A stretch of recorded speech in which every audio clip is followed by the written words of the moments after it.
So every year Gloob has a Miraculous Day on August 8th, and every year we get some kind of spoilers for the new Miraculous season. This year was no different, obviously, so we got a couple of things, and of course I wanted to share them with you.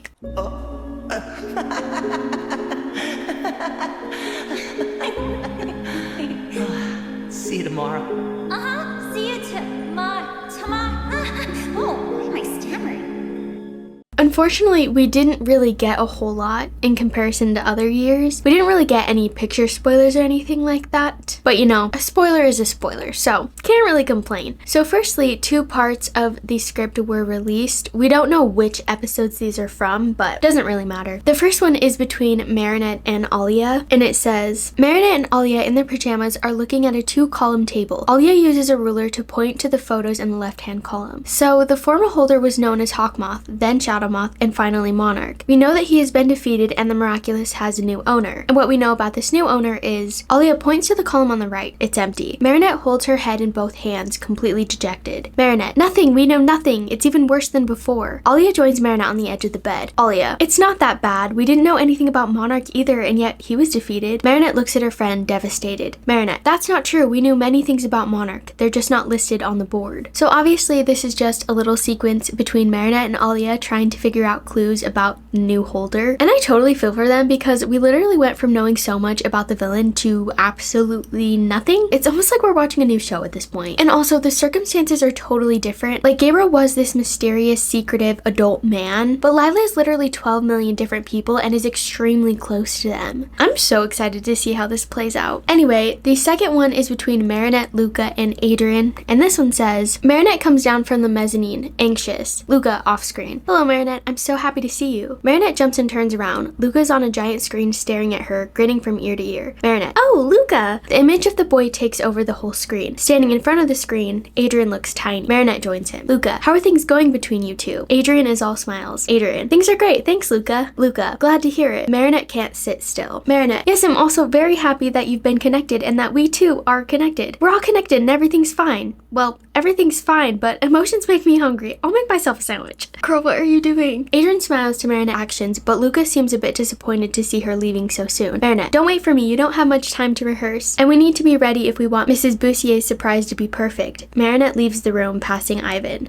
I just love this little sequence because I know for a fact that Luca is literally going to be Adrinette's guardian angel. Like the way he was like, is everything okay? Just makes me think that he is going to be constantly checking in with Adrinette to make sure that the whole Ladybug and Cat Noir secret thing hasn't gotten to them yet. I mentioned this in my last video, but I'm convinced that Luca has made it his life mission to make sure their secret identities don't cause conflict like it did with Marinette and Luca. Like I think Luca is going to be such a trooper this season. And I know everyone absolutely adores Luca, but I feel like after this season we're just gonna love him that much more. Moving on with the spoilers though, there's only 3 other little things unfortunately. The first one is that there will be new characters going to the Francois Dupin High School, which I'm actually really excited to get to meet them. I'm not entirely sure what role they'll play. Knowing Miraculous, they'll probably all get akumatized at some point or another, so good to see new villains, I guess. The second one is that Adrien will be interested in a new sport, which is running. I'm honestly kind of surprised at that though. I always thought he'd go for something like football. He just seems like the kind of guy that would enjoy football. I mean, he was having the time of his life as Cat Noir throwing around the miracle box. But then again, Adrien can't seem to play to save his life, so maybe it's good he chose running and not football. And very lastly, we have news that we get to meet Adrien's grandparents in season 6. It's not specified which side of the family these grandparents are on. I'm not sure if it's Emily's side or if it's Gabriel's side. Either way, I'm so excited because I have been waiting for the day that we would get to meet his grandparents. I honestly kind of hope that it is Gabriel's parents. The second the news of this came out, I made a TikTok about it and I wanted to share it because I feel like it sums up all of my feelings pretty well.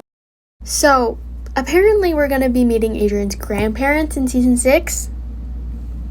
They don't really specify which side, so it could be Gabriel or Emily's, but quite frankly, I really hope that it's Gabriel's side of the family. Because for one, we kind of already met Emily's parents in representation, but also, I am fully convinced that his parents are like the sweetest people on the planet. Like, Gabriel is one of the worst people ever, so you would expect his parents to be really bad too, but then they walk in and they're the kindest people you ever meet, and you just have to sit there and be like, how did you give birth to that? And here's my thought process. So in representation, Felix mentioned the fact that Gabriel used to be a humble tailor, so he had to have been like a really sweet and good person growing up.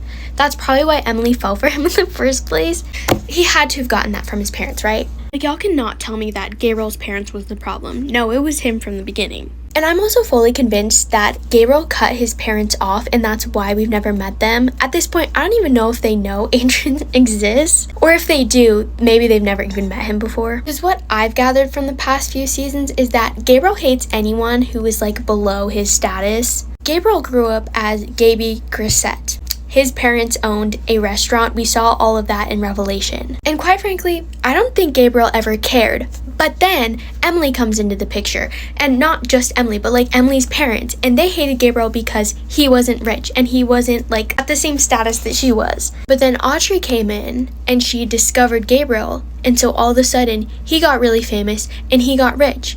And so then he absolutely hated everyone who didn't have money. And I am fully convinced that Gabriel cut off his parents because they weren't rich, and that's like why he changed his name to Agreste instead of keeping it Grisette. Like, he couldn't fathom letting people know that he didn't grow up rich. Like, what? Anyway, basically, I think that now that Gabriel's gone, his parents can come back into the picture and actually meet their grandson and talk to him.